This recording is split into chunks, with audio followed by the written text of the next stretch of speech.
राधे राधे, नमस्कार। आइए आज माड़ो छाने वाला गीत सुना रही हूँ। जो शादी ब्याह में बेटी के शादी में माड़ो छवाता है उस समय गीत गाया जाता है। तो गीत कैसा लगा आप लोग कमेंट करके ज़रूर बताइएगा और वीडियो को शेयर भी कीजिएगा।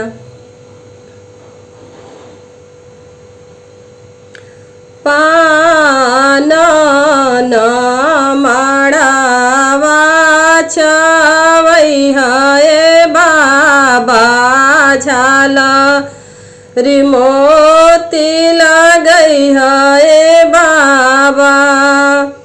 अरे से हो माड़ावा बैठी ले कवन हो बाबा मानावा धूमिला हो कैले मानावा बेदिला हो कैले। अरे बहिया धाई समुझावे ले कवाना हो समाधि काहे समाधि धूमिला भैनी काहे समाधि बेदिला भैनी। अरे हाथी हमारो लुटनी हाथी सारे हो समाधि घोड़ा घोड़ा सारे हो समाधि।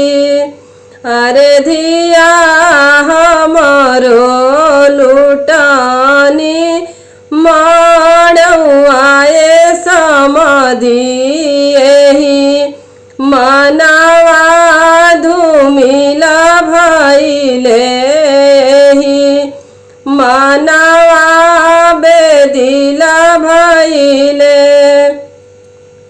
अरे हाथी राउर छोड़बो हाथी सारे हो समाधि घोड़ा घोड़ा सारे हो समाधि। अरे धिया राउर डोलिया फानैबो हो समाधि ले हो